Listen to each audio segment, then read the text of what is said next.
Shalom Bapak Ibu Saudara sekalian semuanya. Pagi yang indah ini kembali lagi kita boleh dapat beribadah walaupun secara online, tapi kita tetap memuji nama Tuhan. Kita boleh tetap semangat, kita boleh senantiasa memuliakan nama Tuhan. Oleh sebab itu mari kita menaikkan satu pujian. Saat ini saat indah, ku berhadapan denganmu. Saat indah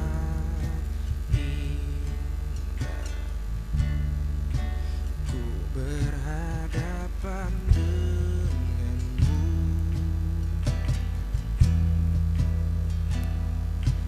memandang wajahmu, Yesus kekasih jiwaku.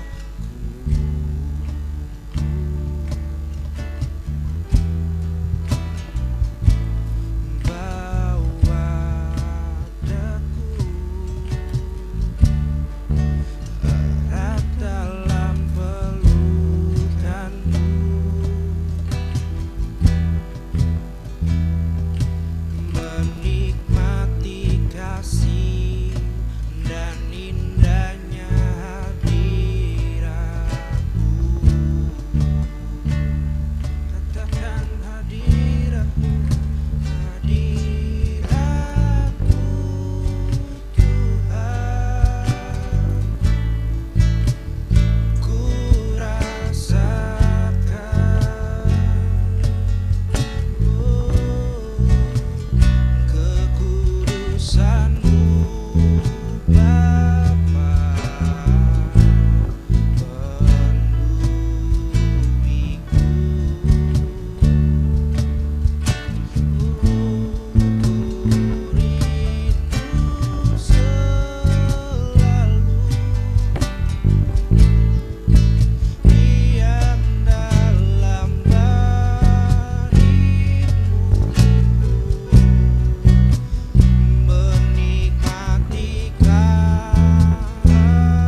ketulusanmu Bapa penuhiku. Ku rindu selalu diam dalam baitmu, menikmati kasih anugerah-Mu, hadirat-Mu Tuhan, ketulusanmu Bapa penuhiku. Ku rindu selalu diam dalam baitmu, menikmati kasih menikmati kasih Yesus, menikmati kasih menikmati kasih-Mu, menikmati kasih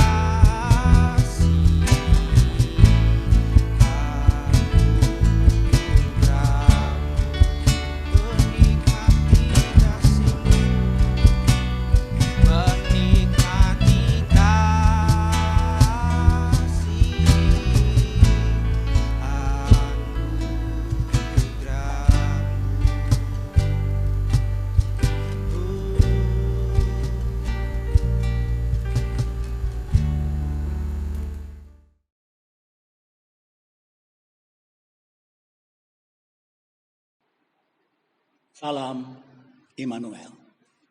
Tuhan Yesus menyertai kita sekalian. Puji Tuhan. Haleluya. Bapak Ibu Saudara,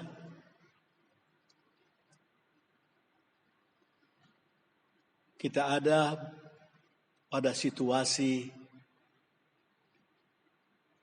yang cukup sulit dengan adanya wabah virus corona. Tapi sebagai warga bangsa, kita patut memberi apresiasi kepada pemerintah, presiden, wakil presiden, seluruh aparatur negara, di tingkat pusat, di tingkat daerah, kita memberi apresiasi yang setinggi-tingginya.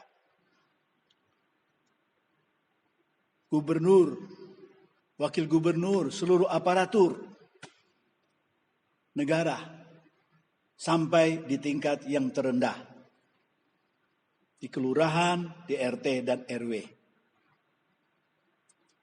Kita patut bersyukur sebagai umat beriman. Adanya pemerintah yang berupaya dengan sebaik-baiknya untuk dapat membantu seluruh warga bangsa agar terlindungi dari wabah virus corona. Dan juga pemerintah berusaha untuk merawat mereka terkena virus corona.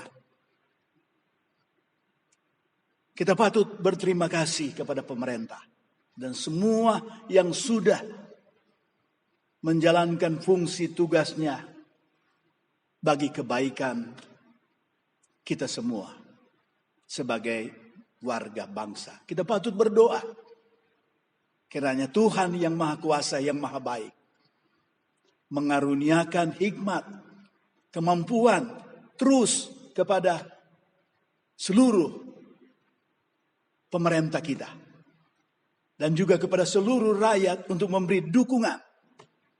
Sehingga pada waktunya maka wabah virus corona terhenti dan seluruh masyarakat kembali merasa tenang, merasa damai, dapat beraktivitas dengan baik untuk mendatangkan kebaikan bagi kita semua.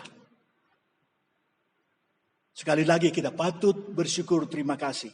Kita percaya kepada Tuhan, ada kebaikan Tuhan lewat peristiwa ini.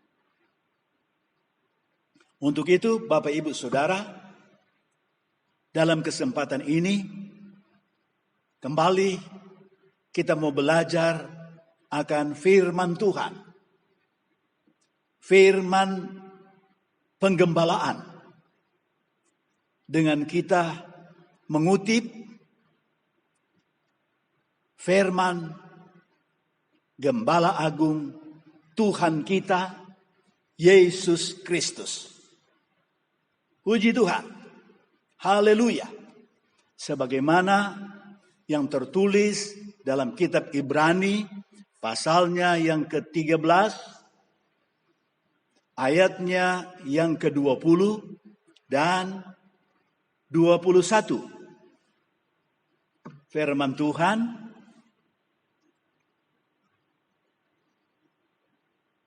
maka Allah damai sejahtera yang oleh darah perjanjian yang kekal telah membawa kembali dari antara orang mati Gembala Agung segala domba, yaitu Yesus Tuhan kita. Kiranya memperlengkapi kamu dengan segala yang baik untuk melakukan kehendak-Nya dan mengerjakan di dalam kita apa yang berkenan kepada-Nya oleh Yesus Kristus. Bagi Dialah kemuliaan sampai selama-lamanya. Amin. Puji Tuhan. Membaca, memperhatikan firman Tuhan ini,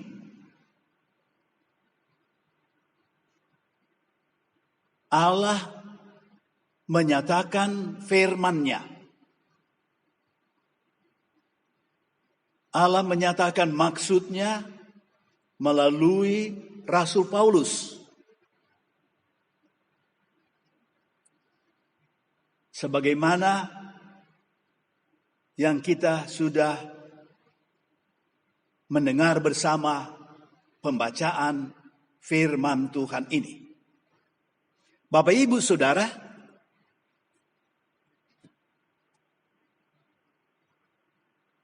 dari pembacaan ini, saya membuat judul.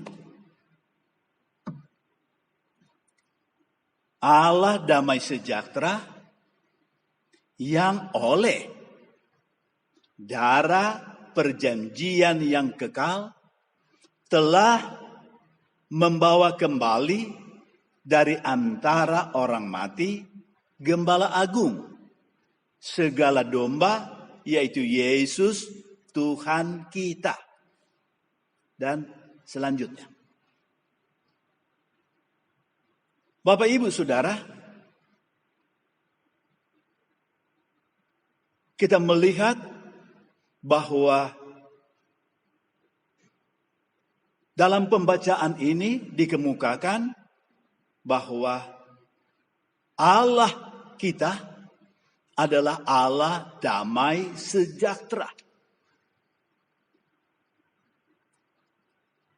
Allah yang damai sejahtera ini, Dia menyatakan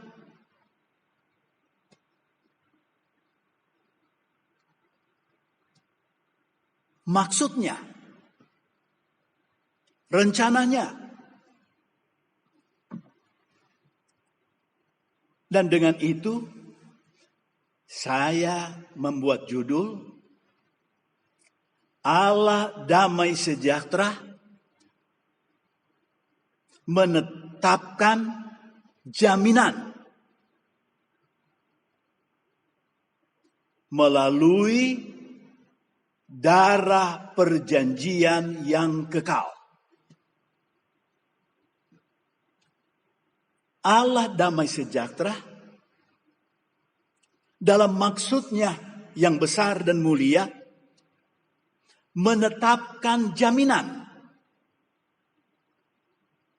melalui atau di dalam darah perjanjian yang kekal.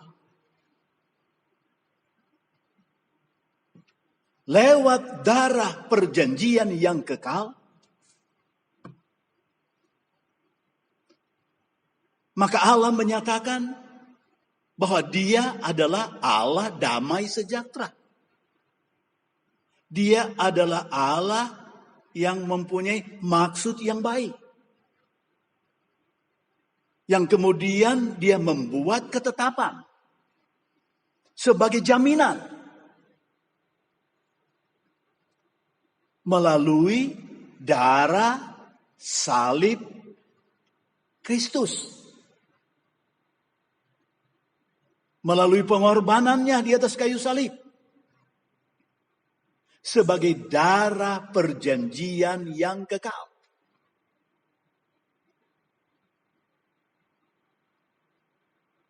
Ada perjanjian yang kekal. Antara Allah damai sejahtera dengan umat manusia. Dan secara khusus dengan umat yang beriman kepadanya. Bapak, Ibu, Saudara, Allah yang damai sejahtera itu dalam kitab Ibrani pasal 1 kita membaca ayat 1 sampai ayat yang keempat. Dinyatakan di sana Allah berbicara, berulang kali berbicara dengan berbagai cara melalui nabi-nabinya, dan pada akhir zaman Allah berbicara melalui anaknya, yaitu Yesus Kristus. Allah berbicara, Allah berfirman melalui Yesus Kristus. Dan itu berarti yang pertama, Yesus adalah penyampai maksud Allah. Yesus adalah pemberita firman. Sekaligus Dia adalah firman itu sendiri. Yang kedua, kita bisa baca di sana bahwa Dia, Yesus, berhak atas segala yang ada. Dialah yang berhak atas segala sesuatu. Yang ketiga, kita dapat membaca di sana, Dialah pencipta alam semesta dan isinya. Yang keempat, Dialah penopang segala yang ada dengan firman-Nya yang penuh kekuasaan. Segala sesuatu di alam semesta ini masih berlangsung. Itu karena ditopang oleh firman Allah yang penuh kekuasaan. Selanjutnya, yang kelima, Yesus adalah gambar dari wujud Allah. Itu artinya Dia itu adalah Allah itu sendiri. Yang keenam, Yesus menyucikan dosa. Itu berarti Dia penebus, Dia juru selamat. Dan yang terakhir, ketujuh, setelah mengadakan penyucian dosa, maka dia kembali ke sorga, duduk di sebelah kanan Allah Bapa sebagai yang maha kuasa, sebagai Allah damai sejahtera itu. Bapak, Ibu, Saudara, sebagaimana dalam Ibrani pasal yang ke-13, Allah menyatakan diri bahwa dia Allah damai sejahtera. Dia Allah yang punya maksud baik dengan umat manusia. Sebagaimana nubuatan oleh Nabi Yesaya dalam Yesaya pasal yang ke-9, kita dapat membaca di sana ayat yang ke-5 dan ke-6, nubuatan tentang Yesus yang akan lahir.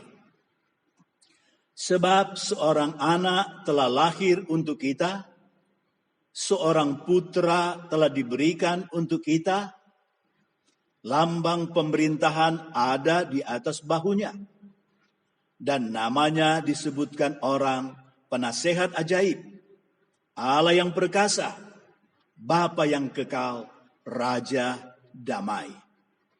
Nubuatan akan datang, akan lahir Raja damai.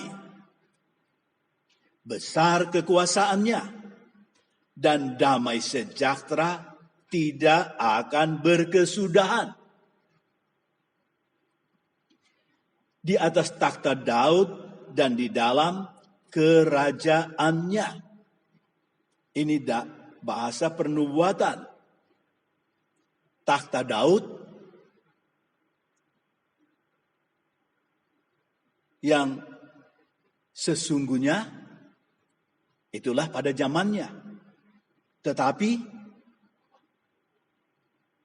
yang dimaksudkan di sini adalah kehadiran daripada Raja damai tersebut.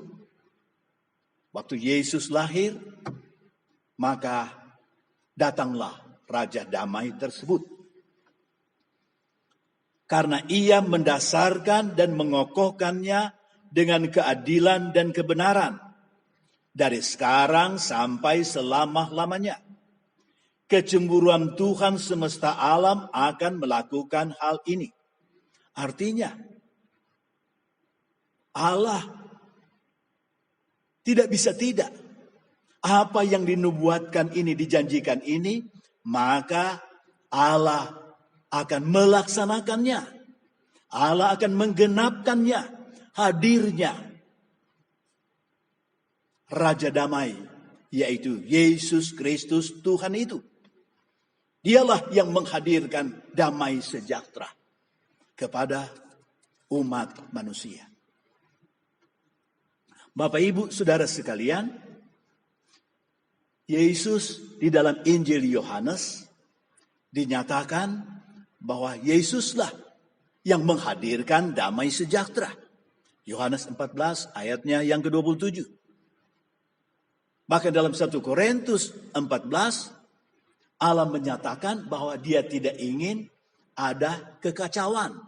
Tetapi Tuhan menginginkan ada damai sejahtera. Tuhan mau hadirkan damai sejahtera. Tuhan mau hadirkan ketenangan, ketentraman kepada umat manusia. Puji Tuhan, haleluya. Kita membaca firman itu dalam 1 Korintus pasalnya yang ke-14.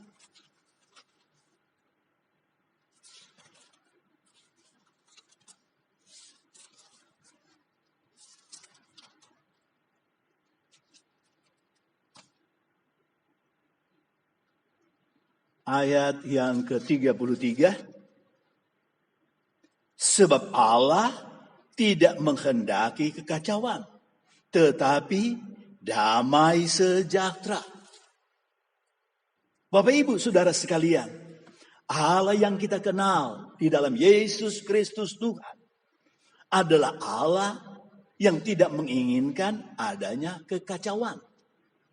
Tetapi Dia menghendaki adanya damai sejahtera, adanya ketenangan, adanya keamanan. Terpujilah Tuhan kita. Allah damai sejahtera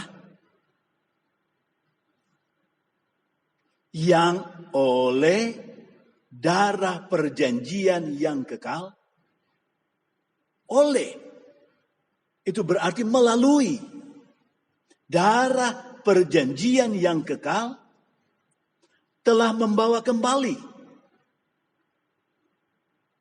dari antara orang mati gembala agung segala domba. Di dalam darah perjanjian yang kekal ada ikatan perjanjian yang kekal. Perjanjian yang tak dapat tidak akan digenapkan. Bahkan Allah sendiri yang akan menggenapkan perjanjian itu. Sebab Allah yang mengikat perjanjian dengan umat manusia. Dan umat manusia yang mau percaya kepadanya terikat dengan perjanjian itu. Perjanjian yang bersifat kekal. Terpuji Tuhan, terima kasih Tuhan. Tuhan mengadakan perjanjian yang kekal dengan umat manusia, terlebih kepada umat yang beriman kepadanya. Dalam Yeremia 31, Tuhan menyatakan bahwa Dia akan mengadakan perjanjian baru kepada umat Israel sebagai nubuatan. Dan dengan hadirnya Yesus dalam perjanjian baru, maka kitab Ibrani pasal yang ke-8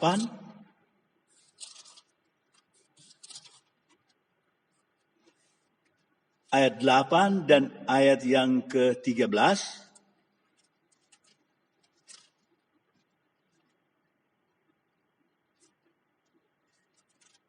Ibrani 13 ayat yang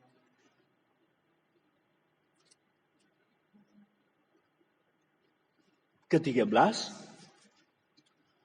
Oleh karena Ia, Tuhan berkata-kata tentang perjanjian yang baru.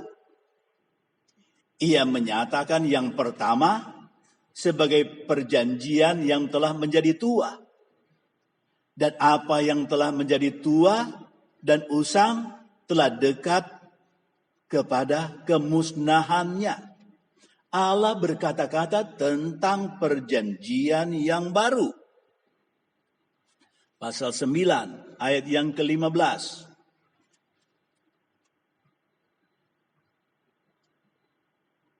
Ayat 14 mulai. Betapa lebihnya darah Kristus yang oleh roh yang kekal telah mempersembahkan dirinya sendiri kepada Allah sebagai persembahan yang tak bercacat, akan menyucikan hati nurani kita dari perbuatan-perbuatan yang sia-sia, supaya kita dapat beribadah kepada Allah yang hidup. Bagaimana orang dapat beribadah kepada Allah yang hidup? Maka itu adalah oleh karya darah Kristus. Di dalam darah Kristus itu, roh yang kekal, roh Allah yang berkuasa itu telah mempersembahkan darah Kristus sendiri kepada Allah. Darah Kristus dipersembahkan sebagai persembahan yang tak bercacat, atau persembahan yang sempurna. Maka persembahan darah Kristus oleh Roh Allah yang kekal itu menyucikan hati nurani kita dari perbuatan-perbuatan yang sia-sia atau dari perbuatan dosa, supaya kita dapat beribadah kepada Allah yang hidup. Peristiwa ini dijelaskan oleh ayat yang ke-15. Karena peristiwa persembahan darah Kristus di atas kayu salib itu, karena itu Yesus Kristus adalah pengantara dari suatu perjanjian yang baru.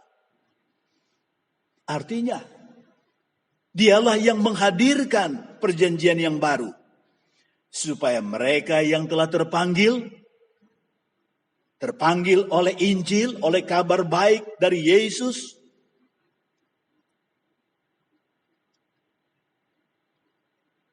dapat menerima bagian kekal. Dapat menerima bagian yang kekal. Bagian yang abadi.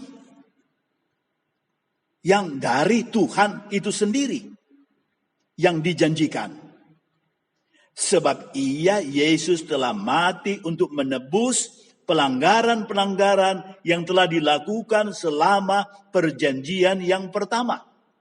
Perjanjian yang pertama yaitu perjanjian yang lama.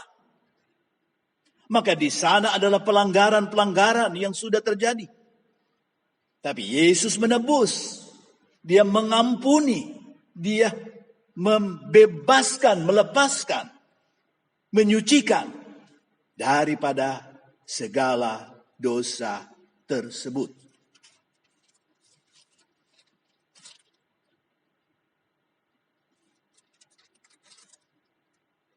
Puji Tuhan. Selanjutnya ayatnya yang ke-24. Pasal 9 tadi. Sebab Kristus bukan masuk ke dalam tempat kudus buatan tangan manusia. Yang hanya merupakan gambaran saja dari yang sebenarnya. Tetapi Kristus masuk ke dalam sorga sendiri untuk menghadap hadirat Allah guna kepentingan kita. Jadi Yesus Kristus membawa persembahan darah di atas kayu salib. Dengan dia kembali ke sorga. Maka Yesus kembali ke sorga untuk menghadap hadirat Allah. Dan kalau dia menghadap hadirat Allah, untuk apa? Untuk kepentingan kita. Untuk kepentingan umat manusia. Khususnya kepentingan umat yang beriman kepadanya. Puji Tuhan. Bapak, Ibu, Saudara. Melalui darah perjanjian yang kekal, maka Allah menetapkan ada jaminan dari darah perjanjian yang kekal. Daripada darah perjanjian baru oleh pengorbanan Kristus di atas kayu salib. Maka Allah menetapkan jaminan bahwa lewat Yesus yang mati di atas kayu salib sebagai juru selamat, dan lewat Yesus bangkit dari antara orang mati,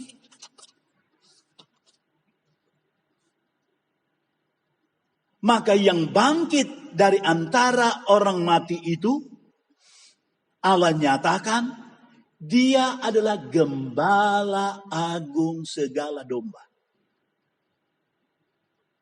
Siapakah gembala agung segala domba?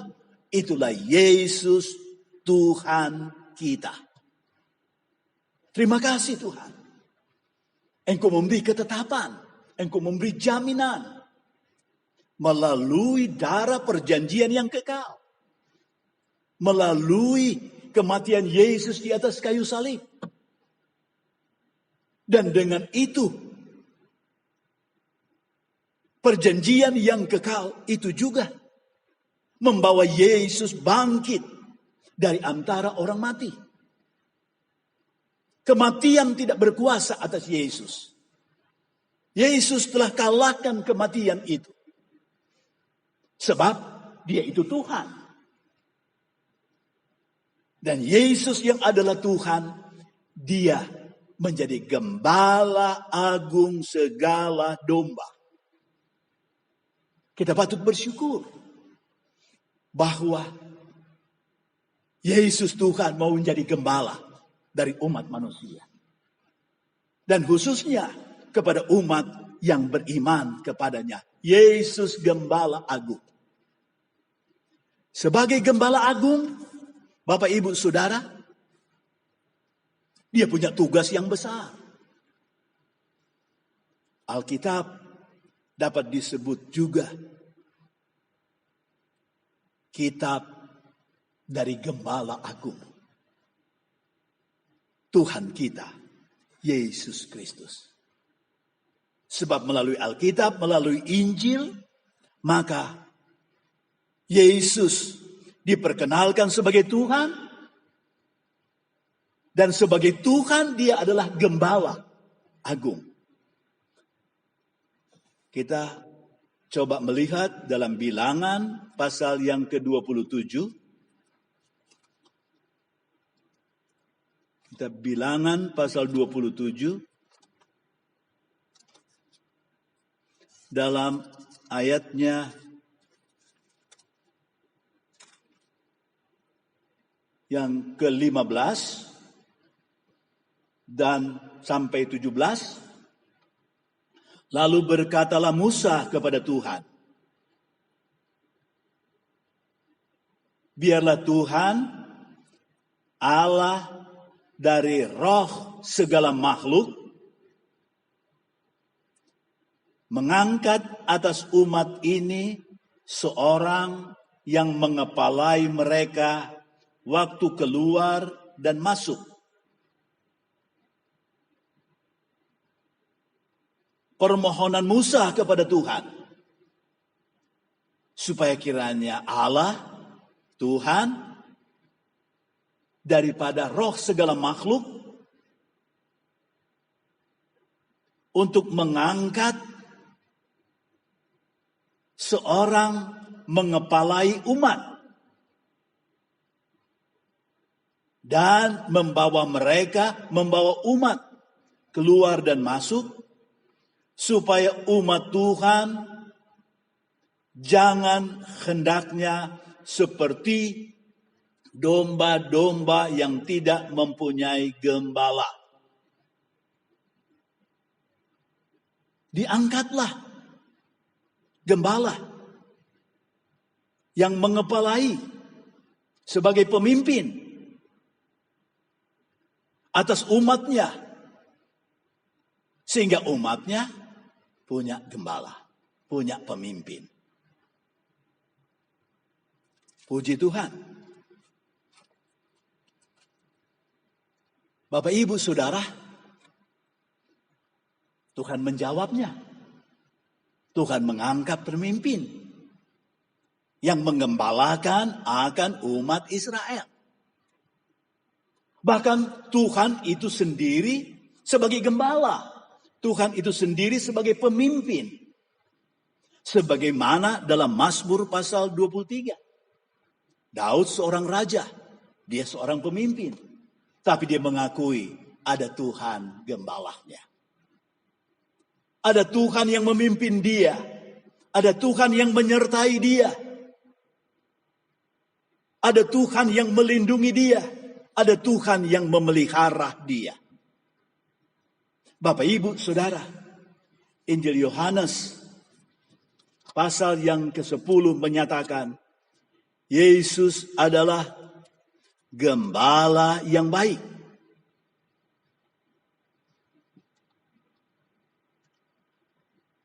Injil Yohanes pasal 10 ayat 11. Yesus berkata, "Akulah gembala yang baik. Gembala yang baik memberikan nyawanya bagi domba-dombanya."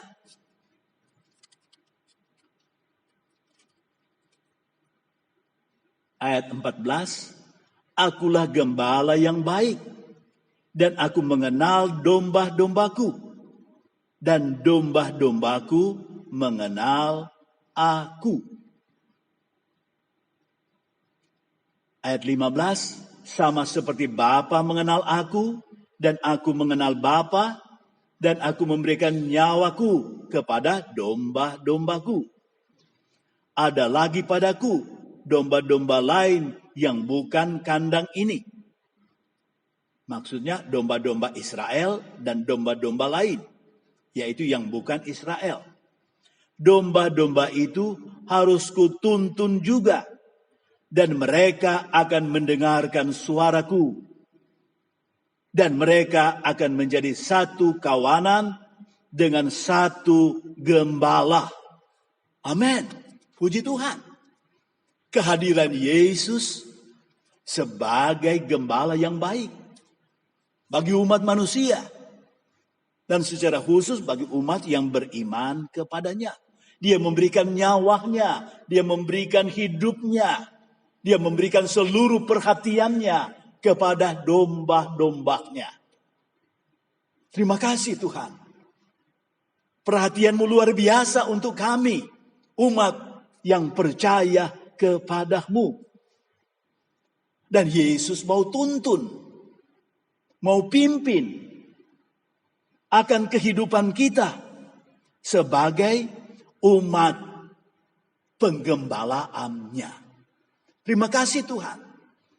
Engkau mau tuntun kami, Engkau mau pimpin kami dalam hidup kami sehari-hari.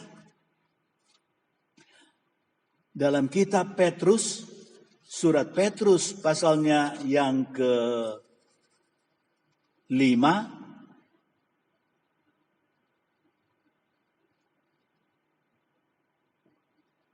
dinyatakan bahwa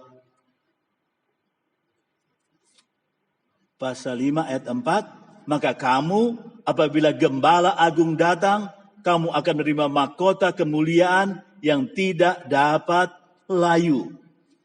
Gembala agung Yesus Kristus memperhatikan kepada mereka yang mau dituntunnya, kepada mereka yang mau dipimpinnya, yang mau ikut pimpinan Tuhan, yang mau ikut tuntunan Tuhan. Maka pada ujungnya mereka akan diberi pahala, mahkota yang tidak dapat layu, pahala yang kekal Tuhan berikan kepadanya. Puji Tuhan. Bapak Ibu Saudara sekalian, di dalam Yesus gembala yang baik, gembala yang agung, maka kita dituntun, kita dipimpin, kita dipelihara, dan kita juga dihargai. Kalau kita menurut kepadanya, kalau kita ikut kepada pimpinannya, terpujilah Tuhan. Haleluya. Ibrani pasalnya yang ke-13 menyatakan,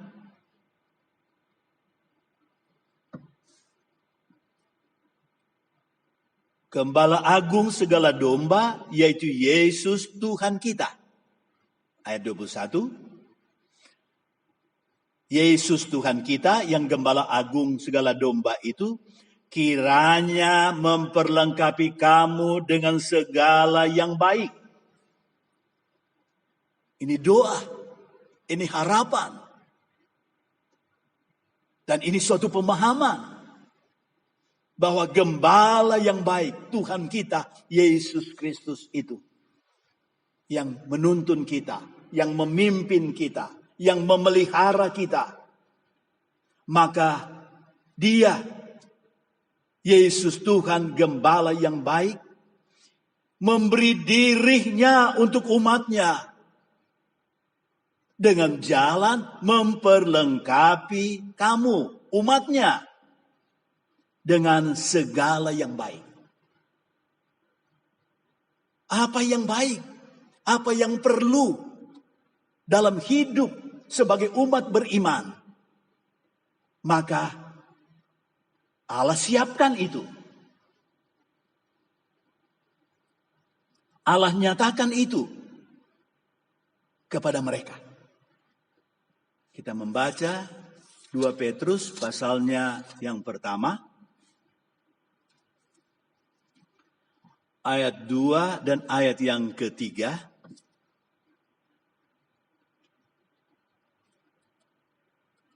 Kasih karunia dan damai sejahtera melimpahi kamu oleh pengenalan akan Allah dan akan Yesus Tuhan kita. Pengenalan akan Allah. Pengenalan akan Yesus Tuhan kita.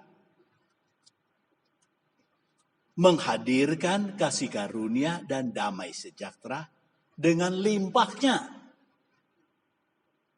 Jadi betapa penting pengenalan akan Yesus Tuhan. Pengenalan akan gembala yang baik itu. Gembala yang agung itu. Betapa penting pengenalan akan dia.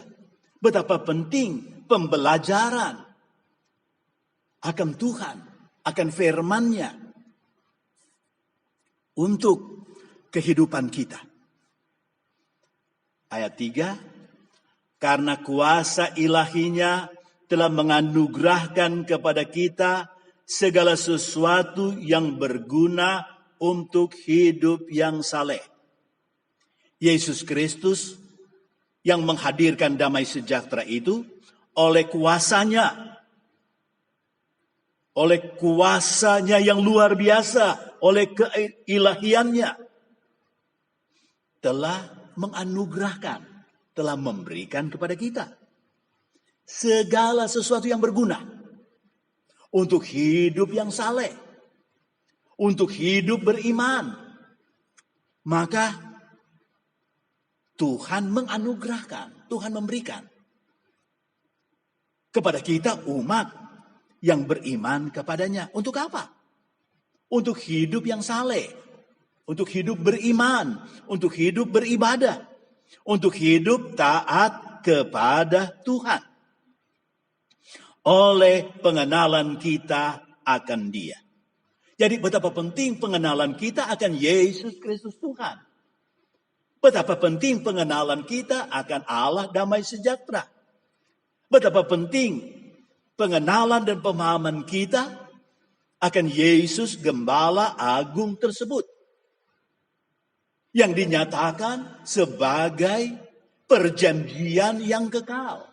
Yang Tuhan adakan dengan umatnya. Yang telah memanggil kita oleh kuasanya yang mulia dan ajaib. Tuhan punya maksud mulia, maksud ajaib. Lewat pengenalan kita akan Dia. Maka Dia menganugerahkan, Dia melimpahkan apa yang berguna. Untuk hidup saleh, hidup beribadah, hidup beriman, hidup taat kepadanya. Puji Tuhan. Haleluya. Dengan itu, Bapak Ibu Saudara, ayat 21 menjelaskan bahwa Gembala Agung Yesus Kristus Tuhan itu, Dia memperlengkapi kita.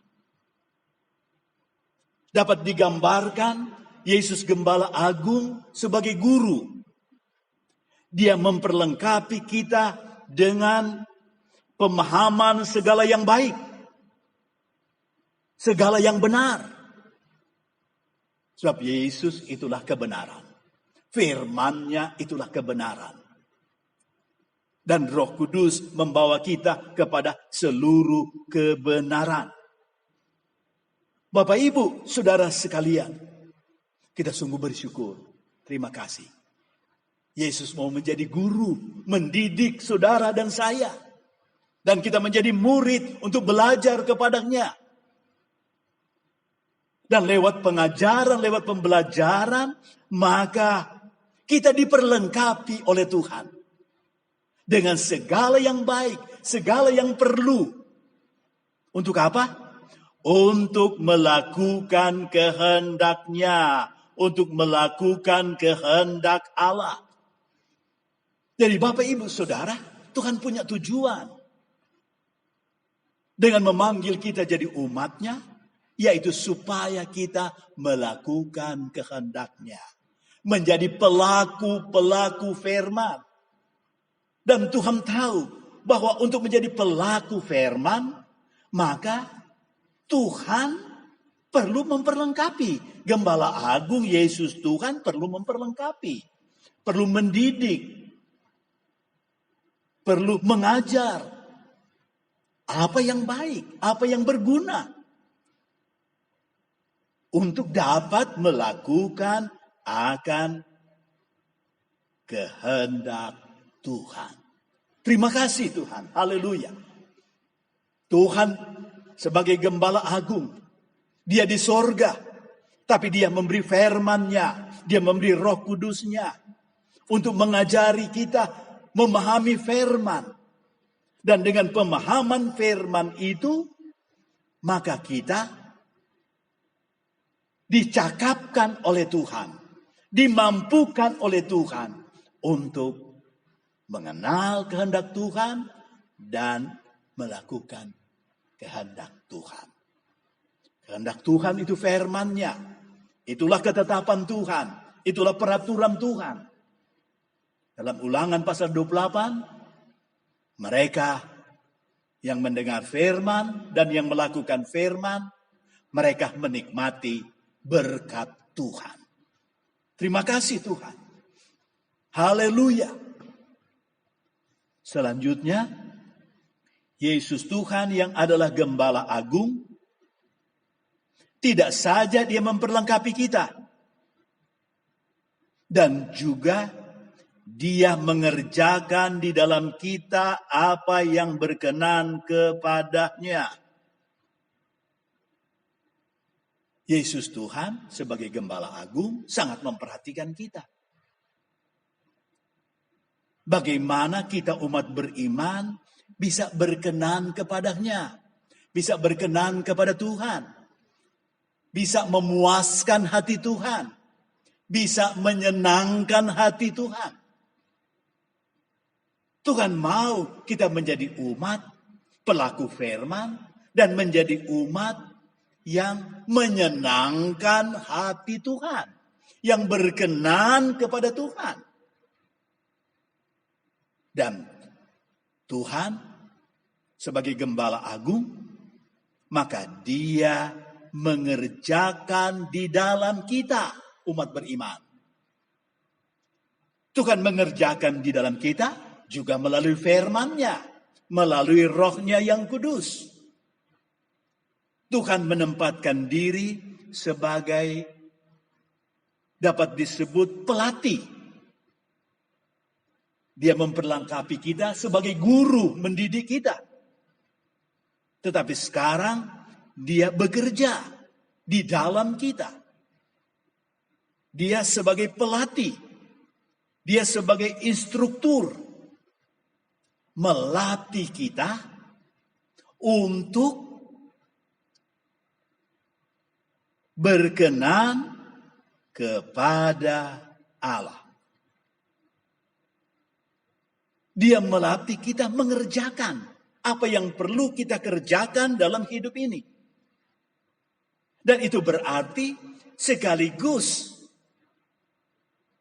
melatih kita untuk kita mengerjakan apa yang dikehendaki Allah.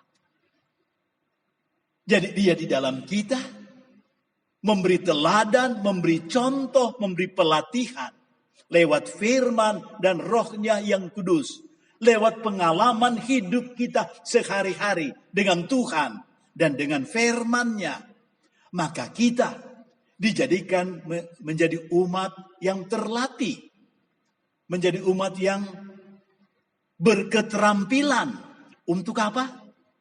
Untuk mengerjakan apa yang berkenan kepadanya. Apa yang menyenangkan hati Tuhan. Oleh Yesus Kristus. Artinya Yesus Kristus sebagai Gembala Agung.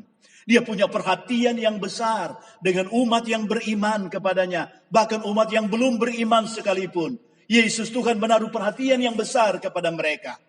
Yesus Tuhan mau supaya mereka selamat. Yesus Tuhan supaya mereka juga datang kepada iman dan menikmati segala maksud baik Allah dalam hidup mereka. Allah mau menjadikan umat yang beriman adalah umat yang sungguh terpuji di hadapan Tuhan dan menjadi kesaksian yang baik di mana saja mereka berada, bahwa mereka umat yang melakukan kehendak Tuhan. Mereka umat yang menyenangkan hati Tuhan.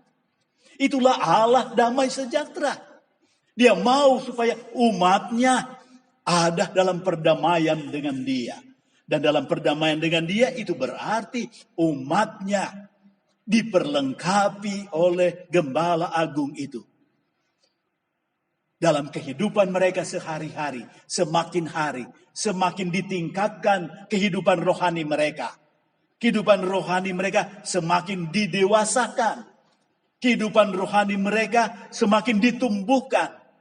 Sehingga dalam kehidupan umat beriman, maka apa yang Tuhan firmankan, maka itu terjadi dalam kehidupan umat beriman. Sebab Yesus Kristuslah yang memperlengkapi. Yesus Kristuslah yang mengerjakannya. Sehingga pada ujungnya yaitu bagi Yesuslah kemuliaan sampai selama-lamanya. Amin. Bapak Ibu Saudara, kalau kita ada sebagai umat beriman, kalau kita ada sebagai umat yang mengenal Yesus Tuhan, Juru Selamat, juga kita mengenal Yesus Tuhan sebagai Gembala yang baik, maka kita ada di dalam ikatan perjanjian dengan Allah damai sejahtera, yaitu ikatan perjanjian dalam darah perjanjian yang kekal, darah perjanjian baru. Tuhan kasih ketetapan ini sebagai jaminan bagi mereka yang mau percaya, bagi mereka yang sudah percaya. Terpujilah Tuhan. Kita terima kasih untuk ketetapan Tuhan, jaminan yang Tuhan berikan kepada kita, umat yang beriman kepadanya. Sebab itu, Bapak Ibu Saudara, tak berhenti kita bersyukur, tak berhenti kita berterima kasih, tak berhenti kita mengagungkan Tuhan, memuliakan akan namanya.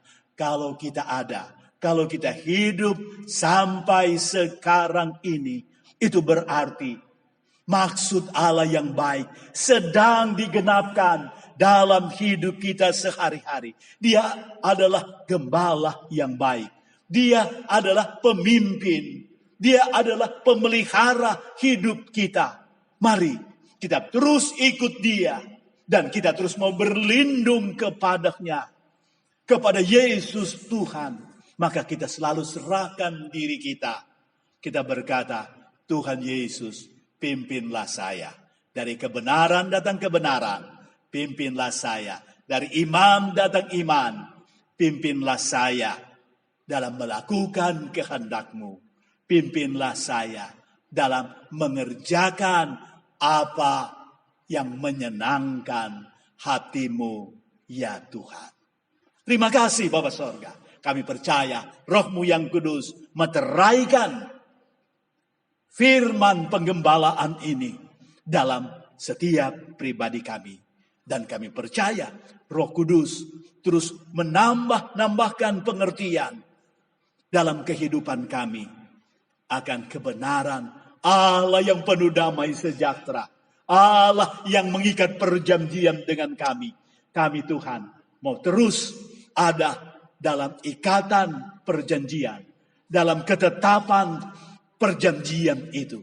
Terpujilah Tuhan kekal selama-lamanya. Mari kita berdoa.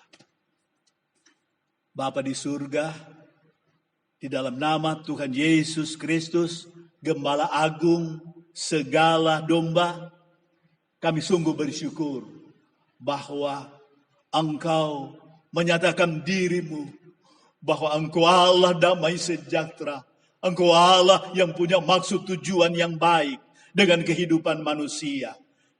Teristimewa khususnya kami umat yang beriman kepadamu. Kami ada dalam ketetapan jaminan dari darah perjanjian yang kekal. Perjanjian yang kekal itulah yang Engkau nyatakan kepada kami. Lewat kebangkitan, lewat kematian-Mu ya Yesus. Khususnya lewat kebangkitan. Maka Engkau Yesus Tuhan dinyatakan sebagai Gembala Agung.